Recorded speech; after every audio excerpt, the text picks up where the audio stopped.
No Papo de Mulher de hoje, eu recebo a decoradora Ângela Abreu, a dona de casa Márcia Fátima Brum e a psicóloga Alessandra Lanza. Nós vamos conversar sobre perdas. As duas que estão aqui são viúvas, perderam o marido, mas nós sabemos que muitas pessoas, também a Ângela, agora há pouco, 2 meses, Ângela? 1 mês. 1 mês apenas, perdeu também o filho. E são dores muito fortes, terríveis, pelas quais o ser humano passa. E nós vamos conversar um pouquinho sobre isso, como elas estão vencendo esses desafios. Tudo bem, meninas? Obrigada por terem vindo. Obrigada, Ângela, minha xará, Márcia e a Alessandra por terem vindo. E aí, como foi a sua história, Márcia? Eu vou começar por você. Porque ele foi meu primeiro namorado, marido, a gente começou a namorar, ele tinha 14 a 16. Meu Deus. E foi uma convivência de 35 anos, sabe? Aí ele teve um problema, ele fez uma cirurgia, né, de veias, e o médico falou que ele tinha que parar de fumar, que se ele continuasse, ele deu 3 anos de vida. Mas aí ele tentou, mas não conseguiu, sabe? E 3 anos certinho, sabe? Ele sentiu mal, ele saiu para trabalhar, voltou, e falou comigo assim, eu estou sentindo muita dor no peito. Aí eu chamei o SAMU, nós fomos para o hospital, que ele é bombeiro militar, era bombeiro militar. Aí fomos para o hospital, lá fez um cateterismo e ele foi para fazer uma angioplastia. E eu, assim, fui pegar autorização para ele fazer, aí eu só escutei, assim, o barulho. Na hora que eu olhei para trás, eles estavam levando ele para fazer a angioplastia, ele deu um aceno para mim, assim. Aí ele entrou, quando ele entrou lá, não sei o que aconteceu, ele deu um derrame, ele entrou em coma. Aí ele ficou 4 dias em coma, né? Eu ia, conversava com ele. Eu sabia que ele estava me ouvindo porque os aparelhos apitavam, sabe? E descia uma lágrima no canto dele, assim, eu e minha sogra do lado dele ali. Aí quando foi na sexta-feira, que isso foi numa segunda, né? Aí me ligaram de madrugada que ele não resistiu, né? E tem quanto tempo isso? 8 anos e 9 meses. 8 anos e 9 meses. Um tempo em quase o mesmo tempo que você, 9 anos, né, Ângela? Ângela, conta um pouquinho a história do Geraldo César, que nós tivemos o privilégio de conviver, de ter como amigo querido ali durante tantos anos na Igreja Batista da Floresta. E eu me lembro que um programa de aniversário, né?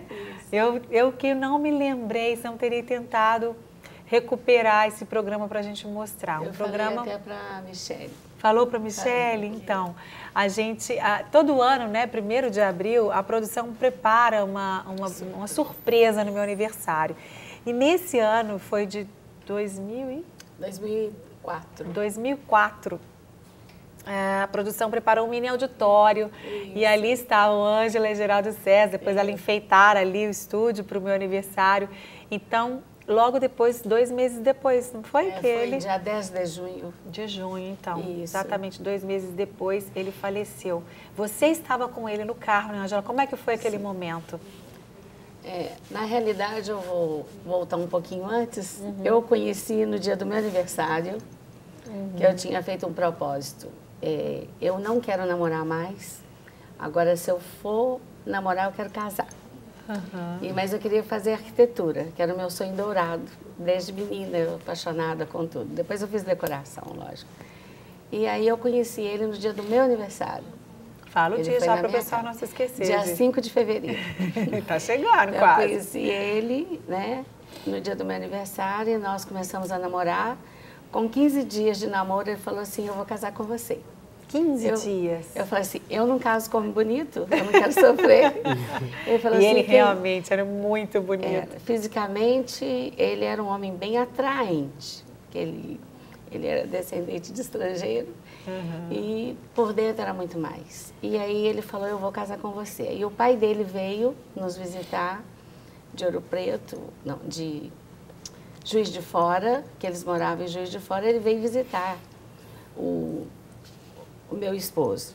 Ele falou, papai, eu vou casar com essa baixinha aí. Eu falei, você é louco, vai casar? Você não tem idade para casar.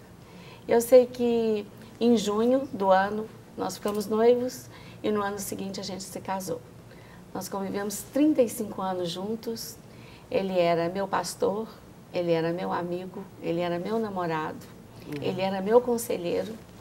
Ele preenchia todas as áreas que uma pessoa pode ter alguém do lado, assim, ele foi meu anjo, literalmente.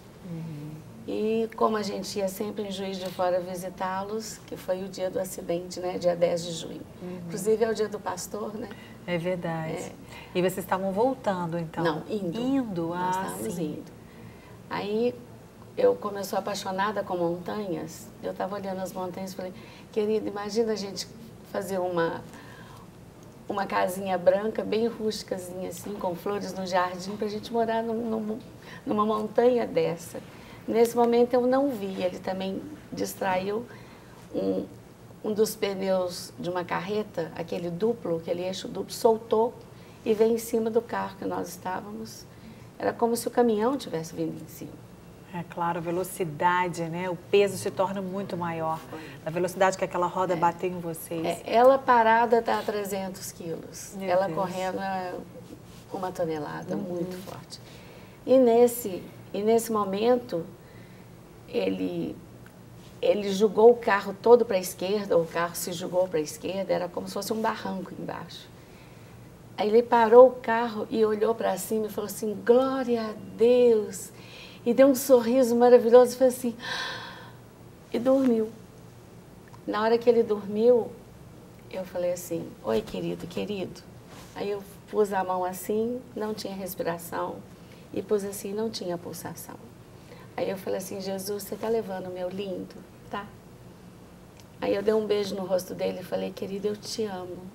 Eu vou sempre te amar, sempre. E aí começou a chegar a gente, né? Ao qual foi, logo me tiraram do carro, porque disse que o carro ia explodir. E eu sei, assim, que 1 hora antes dele falecer, ele me fez um pedido. E a Márcia vai até lembrar. Eu sempre usei cabelo curtinho, mas curtinho, né, Márcia? Eu falei assim, baixinho, não corta seu cabelo, mas não corta. Eu falei, eu vou cortar agora. Ele falou assim, promete? Aí bateu na minha mão. Falei, querida, porque eu te amo tanto, não corta o seu cabelo mais. Daí pra frente eu deixei o cabelo crescer. Ele já foi abaixo da cintura, eu já cortei um pouco. Né? Mas foi assim que o Senhor o tomou para si.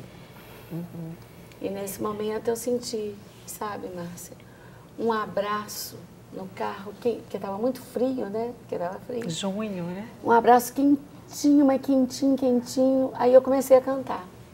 Eu cantei na quinta-feira, que foi o falecimento, na sexta, o sepultamento, no sábado e no domingo. No domingo eu tive uma visão com ele, assim, um sonho, que era uma casa pequena e um edifício. Aí eu tive um sonho que a casa era as pernas dele. Quando eu olhei para cima, era ele sorrindo, com aquele olhão azul assim. Eu falei, querido, você cresceu tanto assim. E aí a palavra de Deus confirma, né? Que se a nossa casa terrestre se desfazer, nós temos um edifício, não feito por mãos, mas por Deus. Glória a Deus. Gente, eu vou saber da Alessandra daqui a pouco, mas a gente vai conhecer também agora o depoimento da Maria de Fátima. Ela perdeu vários entes queridos durante a vida. Aos 9 anos perdeu o pai, depois já adulta perdeu a irmã que teve câncer. 4 dias depois da morte da irmã, a mãe faleceu. 4 dias depois. E depois ela perdeu também o noivo quando estava prestes a casar. E eu conheço muito bem a vida dessa mulher. É uma guerreira de Deus, mas ela não perdeu a paz, não perdeu a confiança em Deus. A gente vai conferir um pouquinho, vamos ver. Mãe muito amorosa. Uma mãe que deixava de comer, né? Se sobrasse, ela comia, porque ela tinha 7 filhos. E a perda da minha irmã foi um choque. Eu lembro que ela falou assim, na hora do enterro de Maria, ela falou, eu não vou. Eu me preparei para ela me enterrar. E eu estou enterrando minha filha. Então, assim, eu vivi assim num lar de muito amor. E ter aquela sensação que não ia ter isso mais, foi muito difícil. O Alexandre foi um homem de Deus, um homem santo. Um homem um homem de oração, tinha um compromisso com a palavra do Senhor. Com certeza ele está no braço do Pai, está com Deus. E ele fazia assim. Eu lembro que ele, quando nós nos conheceu, ele não falou, ele não me pediu para namorar. Ele pediu, vamos casar. Sabe assim, foi muito lindo.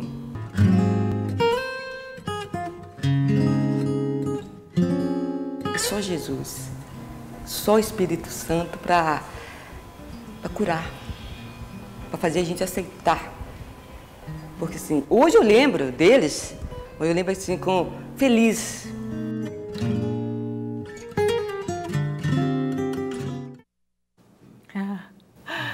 A Maria de Fátima trabalha comigo, é babá das minhas filhas. E muito mais do que babá das minhas filhas, ela é uma mulher, uma companheira que eu tenho, intercessora, amiga.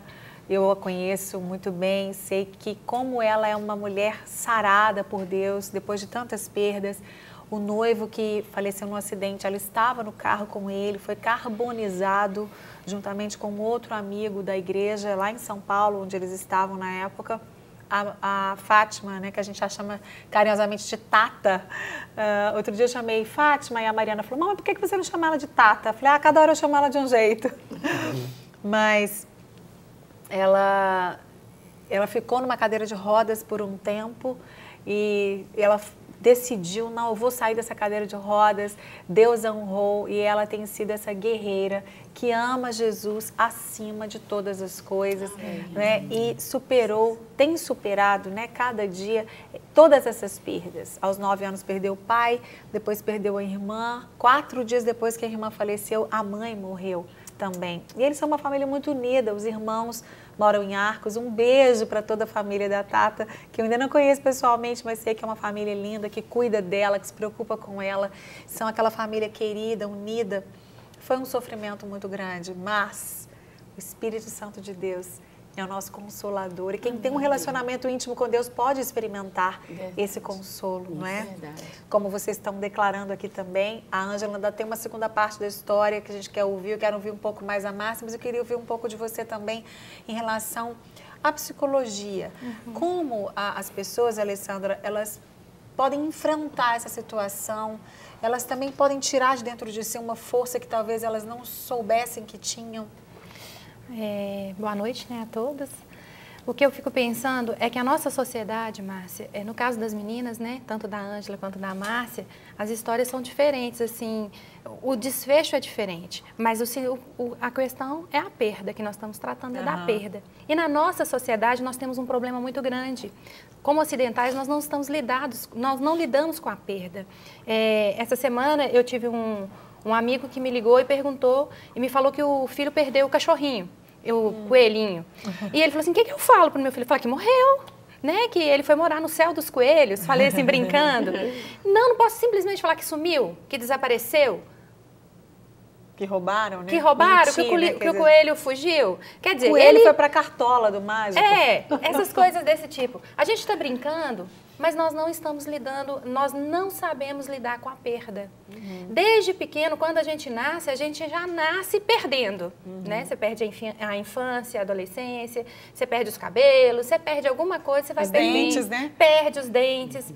Mas no caso de perder a pessoa amada, um ente querido, a gente trabalha muito mais também com aquilo que o outro significado dá pra gente, não é, Ângela? A Ângela falou isso muito bem, a Márcia também muito bem. Foram os amores da vida dela. Né? E perder isso... Primeiros e únicos, não, que você já tinha tido outros namoros, né? Como eu também tinha tomado essa decisão, não quero mais namorar, quero meu marido. Mas você tão novinha, né, Márcia? Foi o primeiro, único namorado, amor da sua vida. Foi. E é até hoje. E é até hoje. Então tem histórias. E essas histórias que acompanham esses relacionamentos é que vão dizer do tamanho dessa perda, né? E o que acontece? No viés da psicologia, como eu estava até conversando com a Ângela lá fora, e ela estava me falando assim, Alessandra, o pecado é que trouxe a morte. E é verdade. Não era pra gente morrer? É, claro. Não era pra gente morrer. Como os cristãos nós sabemos disso. Mas a morte existe hoje e nós temos que aprender a lidar com ela. Então a gente tem que aprender que a gente perde. E aprender isso é um processo, porque vai muito da nossa vaidade, o relacionamento que nós tínhamos com o outro, o que esse outro significava pra gente, como que era investimento, né? Ela estava conversando com o marido quando isso aconteceu. Então, o investimento era muito grande. E perder também esse vínculo é muito difícil. A Márcia já falou, ele é meu namorado até hoje. Quer dizer, tem um vínculo ainda.